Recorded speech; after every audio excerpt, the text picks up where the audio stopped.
All right, this is going to be two flip through Fridays. I'm going to do this book, and then I'm going to end it and do this book. So if you want to watch this one, click on the next video. And I will upload them both on the same exact day so that you guys can see them both back to back if you want. So I'm doing a 2-for-1 today, but they will be two separate videos. All right. Now the reason I'm doing this is because we were talking in a live chat last week, and Robert Ogre decided he wants to run this, and so some of us are going to play in it. Now, one of the nice things about Palladium Books is all their books are compatible with each other. Right here they only list Heroes Unlimited, Teenage Mutant Ninja Turtles. It's also compatible with Rifts, as well as some of the other games as well.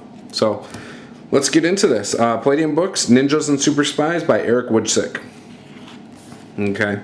Now, this book is very hand-to-hand combat oriented, based on the ninjas portion of it. And then based on the Super Spies portion, it's very technological.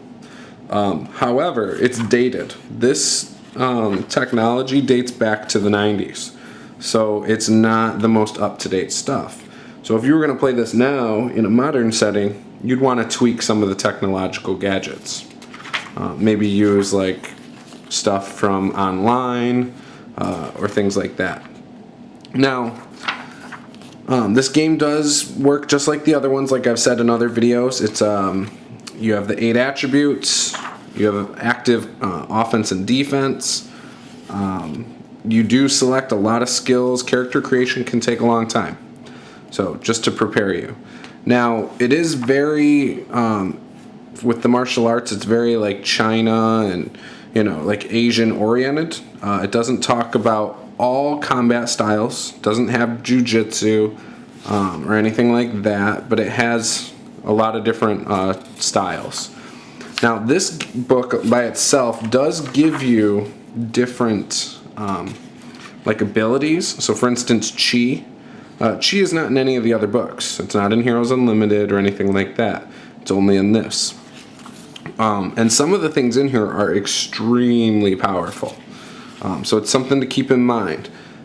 Even compared to the other games with superheroes and things like that, there's a way to like harness your chi and stuff and just deliver massive amounts of damage, which is pretty cool. You know, obviously this book is very old, but a lot of people I talk to have very fond memories of this. In fact, when people talk about Palladium Books, you'll hear them say things about how Rifts is unbalanced and things like that. But I've never really hear anybody say anything negative about Ninjas and Super Spies. So that's kind of cool. So, as for this book, there are, I want to say, over 40 hand-to-hand combat styles, which is awesome. So you can choose the exact martial arts style you want. So here's some occupational classes. Cyber agent, gadgeteer agent, operator agent, wired agent, private eye, professional free agent, thief free agent, wandering free agent, gizmoteer. So these are like spies basically. Gizmoteer OCCs, dreamer, gizoid, tinker, under mercenary, academy officer, commando mercenary, cyborg soldier, and veteran grunt. So that's pretty cool. This game, you know, it reminds me a little bit of like James Bond meets Jackie Chan or Bruce Lee. You know, so it's just got some awesome stuff in it, and you know, you mix the combat styles, and you're able to do a lot of cool stuff. Veteran grunt's pretty cool. You know, but you're able to do a lot of really cool stuff. I personally am a fan of Palladium Books. I like the active defense. I like the fact that if somebody swings at you, it doesn't go against an armor class. It's a matter of, well, is it coming at me close enough to hit me? Okay, do I want to parry it and dodge it? You know, do I want to just take it but try to absorb as much of it as I can? I mean, I like the options there. As opposed to a game like, for example, D&D, where, you know, you can't do anything. It's just a matter of, okay, they roll their dice to hit me. Do they hit me? You know, it basically feels like you're just taking it no matter what. And it's all up to the attacker. Whereas this makes you feel like you can be trained defensively to avoid a lot of things, which is cool. You know, So I like that. In fact, I would love a system like this where you could tweak the offense and defense and have more control over what you specialize in. I think that would be awesome. Maybe that's what Palladium should do to update their system. But here's like how it levels up. So for instance, under the Assassin, hand-to-hand commando. That's one of their fighting styles. First level, you get +2 to strike. Second, an extra attack per round. Third, +3 to pull or roll with punch or fall. Fourth, +4 to damage. Fifth, +1 attack per melee. And you get the idea. Eventually at 12th, you get like a death blow, which basically means on a roll of a natural 20, you kill the dude. Unless they make a successful roll with punch or fall, I believe. But yeah, or block it or whatever, which they would have to roll a 20 as well. So there's a lot of cool stuff, and you unlock different abilities. So 9th level, you get a kick attack, for example.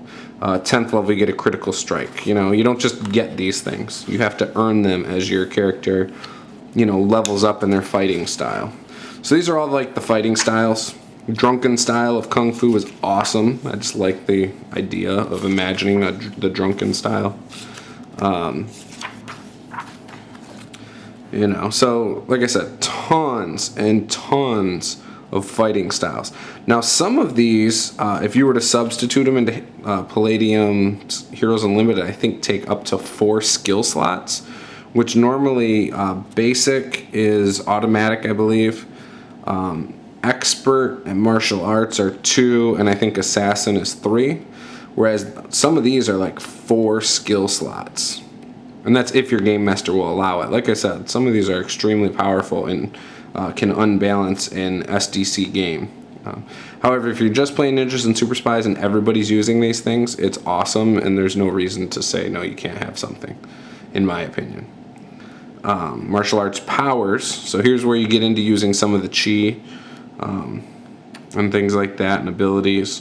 Chi relaxation, chi awareness, chi mastery. Just really cool stuff. I'll be honest, I've actually never played this. I've only played in groups where somebody has had one of these fighting styles. So I'm very interested in seeing how this plays out when we play with Robert Ogre.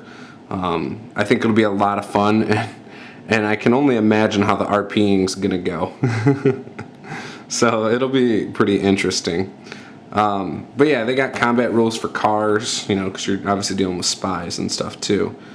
And I'm pretty sure we're just doing martial artists. We're not even going to dabble with the spies and the technology and the weapons. Which I'm fine with that. I'm fine with using some of the more ancient style weapons, the more hand-to-hand style weapons. I think that would be fine.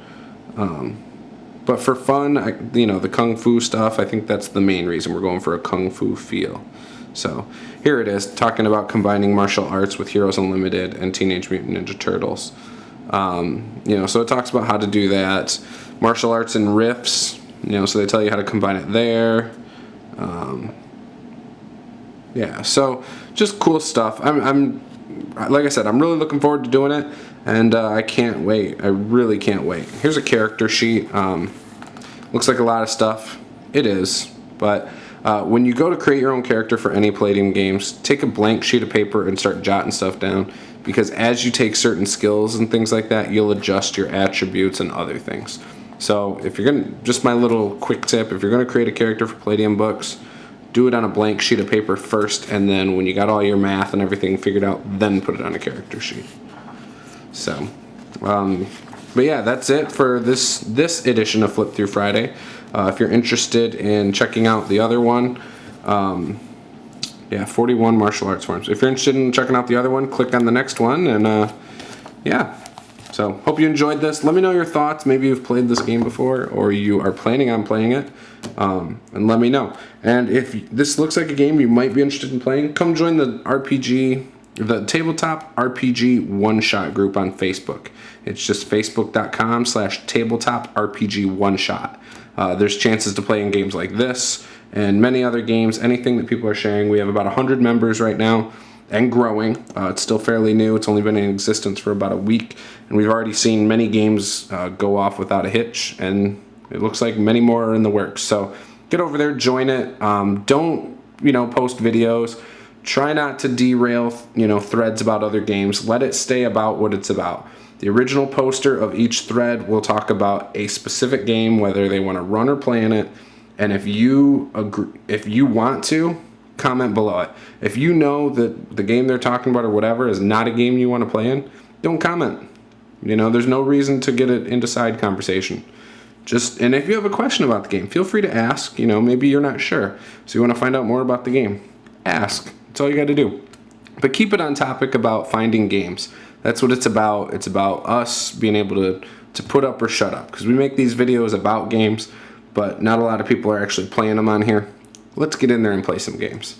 So that's it. Thank you, and I hope you enjoyed this video. Bye.